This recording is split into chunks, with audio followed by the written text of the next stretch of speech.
Warahmatullahi wabarakatuh ya. Jumpa lagi saudaraku. Ton Senin ya, dimanapun Anda berada, menanggapi komentar saudara kita ya.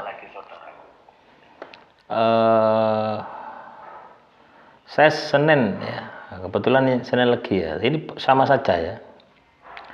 Ini umum ya, bahasan ini umum.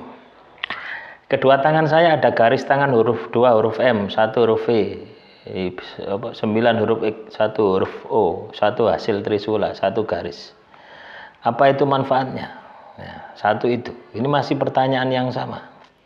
Mohon pencerahan. Saya Supri, Jawa Tengah, Kendal. Saya pernah disuruh ngobati orang sakit sebanyak-banyaknya lewat mimpi yang ngasih kakek tua, dan tanpa sengaja setiap orang sakit yang saya pegang sembuh. Tidak lama. Tolong jelaskan apa saya harus mengobati setiap orang sakit.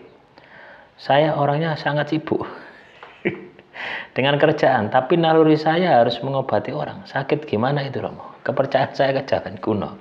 Semua yang dibilang gaib terlihat nyata oleh saya. Ya. Apabila ada ya kaitannya dengan garis tangan ya, garis tangan semacam ini mitos ya teman-teman, ini mitos.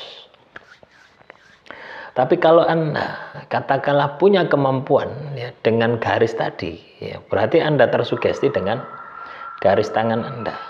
Nah, terus ketika Anda punya kemampuan mengobati orang, tapi Anda tidak pernah tirakat, ya, tidak pernah tikir, tidak pernah ngibadah, ya, pokoknya nasional lah gitu loh ya.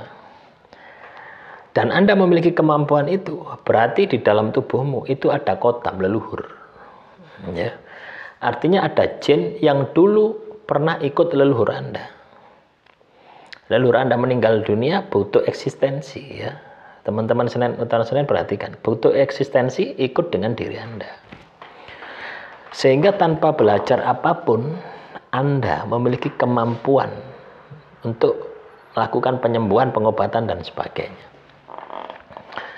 Terus apa yang harus dilakukan? Ya ditirakati. Ya. Supaya apa? Supaya Anda bisa mengendalikan itu kotam. Ya. Juga supaya energi dari kotam tersebut juga lebih maksimal lagi. Itu yang harus Anda lakukan, itu seperti itu. Nah, kalau Anda tidak melakukan itu, ya nanti ujung-ujungnya nanti Anda akan dikendalikan oleh kotam. Kotam itu membantu Anda, tapi ujung-ujungnya nanti akan terjadi penyesatan. Nah, ini harus Anda waspada. Contoh ya, tak contohkan ya. Ini bukan kotam leluhur ya, tapi kotam ilmu. Ya, kotam ilmu. Sama saja sebenarnya, kotam itu sama saja, tergantung fungsinya gitu ya. Saya mengamalkan sebuah amalan ya. Amalan itu tak tirakati sampai 4 tahun ya. Tak baca setiap hari sampai 4 tahun. Itu muncul kodamnya ya. Nah, pada waktu itu saya kena sihir ya. Kena sihir, kena teluk, kena santet. Ya, sampai tidak bisa apa-apa, tidak bisa bangun, tidak bisa bekerja, tidak bisa aktivitas wis pokoknya. Ya, hanya di atas tempat tidur. Dan saya ritual itu ya, walaupun di tempat tidur saya ritual itu sampai muncul itu kotam. Dia bilang apa? Ya, dia ingin katakanlah melenyapkan itu semua. Ya. Dukun-dukun yang nyerang saya ya, sama pelakunya, dia mau mau habisi. Ya. Nah pada waktu itu ya, saya bilang ya, nah kalau misalkan saya melakukan itu, apa bedanya saya dengan pelaku itu? Gitu. Tidak ada bedanya. Nah, dari situ saya hentikan ya amalan itu. Lah inilah ya. Makanya kadang kita itu ketika memiliki kotam, kita ini juga harus waspada. Ya, jangan sampai kita yang dikendalikan kotam. Kalau kita yang dikendalikan kotam, wah itu berbahaya. Ya, kita bisa tersesat. Anda punya kemampuan, terus punya mengobati orang, ya sudah, itu kan menolong ya baik gitu. Walaupun Anda sibuk bekerja, ya sempatkanlah gitu ya. Ya. Sempatkanlah barang 1 orang, 2 orang gitu untuk mengobati orang. Kalau cara yang Anda lakukan dengan pijat, ya lakukan saja gitu ya. Anggap beramal gitu. Ya, itu yang paling sederhana itu seperti itu.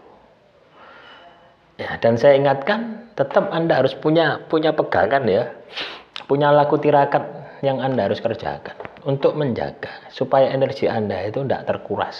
Ya. Karena ketika seseorang ketempatan kodam di dalam tubuhnya, itu dia itu mudah lemas, ya, mudah capek, ngantuan dan sebagainya. Nah, ini yang perlu kita sikapi ya. Ini yang perlu kita sikapi, ini yang perlu kita pahami, katanya dengan kodam.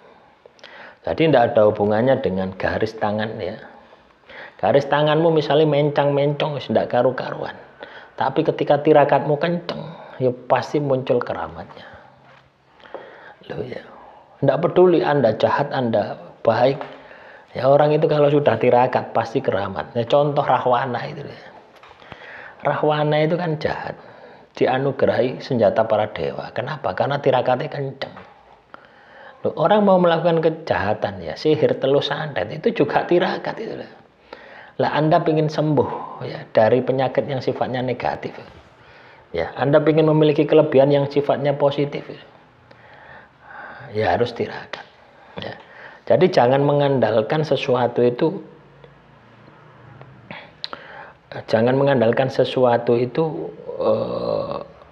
instan ya. Jadilah dirimu sendiri ya. Soal Anda mimpi ketemu kakek-kakek lah, itu wujud kodamnya seperti itu ya. Kalau bisa dipanggil ya dalam kondisi sadar ya, Anda panggil itu kodam ya. Caranya seperti itu, dipanggil, diajak interaksi, diajak komunikasi ya. Demikian yang bisa saya sampaikan. Semoga materi yang saya sampaikan kali ini bisa bermanfaat ya. Kurang lebihnya saya mohon maaf. Wassalamualaikum warahmatullahi wabarakatuh. Salam rahayu, rahayu, rahayu.